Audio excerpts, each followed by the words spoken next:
industries that I'm seeing my customers are selling into are directly related with PPE and sanitizer, rubber gloves, and of course t-shirts. One particular customer of mine recently purchased a bunch of t-shirts for a local blood drive. I think fulfillment, number one, because all of that business had been put on hold when the COVID hit.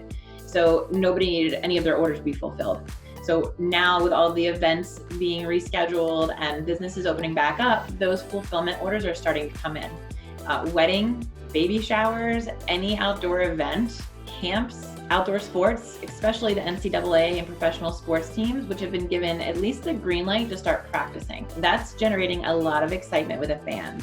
And not only the fans, but people in general just want to show their outpouring support for things that they believe in, plain and simple. And with that being said, because of that, we've seen a huge uptake in online e-commerce fundraising. So with all the bad in the world, we are still seeing a ton of people who want to focus on the good. I do have a customer that when all of this started happening, and by this I mean all of the COVID stuff, was able to catch something that the president said about their senator in Michigan, and she was able to come up with the design, and she had it online immediately and set up an Etsy store. And last year she did about $28,000 to $30,000 total. In the first month that she had the Etsy store up, she did over $20,000 worth of business. Restaurants and some other businesses are still seeing success, whether it's your local pizza place or a lot of other sandwich places, carry-out places, might actually be doing better with all of these social restrictions in place because you just walk in, you grab your pizza, you grab your sandwich and leave. So why not try and sell some merch for your company? Why not add a mask or something else PPE related with every order just to get your name out there? I'm also still seeing events such as 5K or other outdoor events happening. There are still ways to have digital races, virtual races, whatever it may be. So be on the lookout for those. The other thing that I have been seeing and I've been trying to discuss with my customers is you just have to remember that as people start getting back to the office, there's still going to be orders to be had. So why not look into some company swag, some company PPE? Most of us are going to have to wear masks when we go in the office, so why not think of telling your customers that if they're working with some local businesses, to look into some of the masks and face coverings that we have, because if you want to wear something and you have to wear it every day, why not wear something that's cool, that's comfortable, that can be imprinted on? Fundraising, I would say, is a really big one. Anything that has to do with the civil rights movements or political movements, any charities that go towards COVID situations or first responders have been really relevant in the last few months, so it's really helped drive business. Lifestyle tees is another industry that has always been a really big seller in our industry, but I think now that end users have so much more time at home to shop online, we've seen a big upturn of that. Anything that has to do with witty sayings from like quarantine, like keep calm in quarantine, Tiger King quotes, Leslie Jordan quotes, things that people are consuming in mainstream media. Putting that on a t-shirt and selling it online has been a pretty popular thing. Outside of those two, I'd say farming, agriculture, construction or landscaping, those industries went virtually untouched during COVID. So they are still actively reaching out for lightweight rain gear, breathable headwear like our OmniMesh FF360, ML Kishigo safety gear, really anything that's geared towards outdoor performance and rugged workwear is still really relevant for them.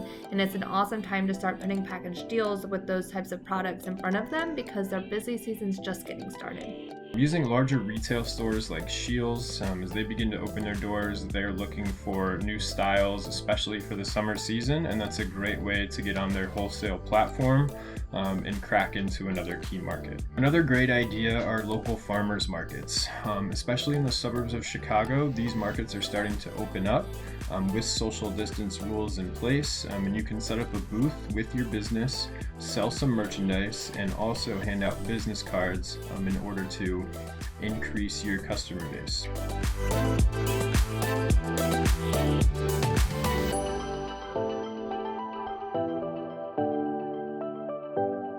Most of my customers are opening up at a 50% capacity. Just depends on their company size though. Their strategy for opening up hasn't really changed aside from really focusing on PPE related products.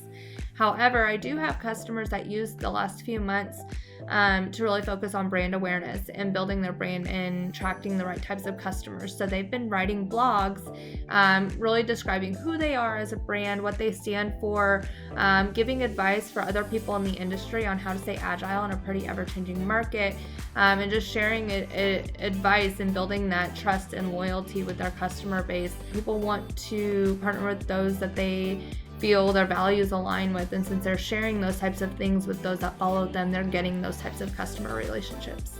We're starting to see a lot of people open up and get back to the swing of things. A lot of my customers took the time to look into themselves, whether it was their shops, their processes, and what have you, and they cleaned up.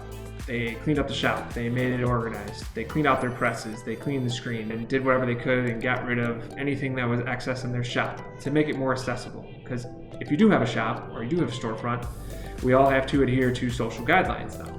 And maybe you had to move some things around to have it where people can come in and be 6 feet apart. In the Northeast, it's just vastly different than it is everywhere else.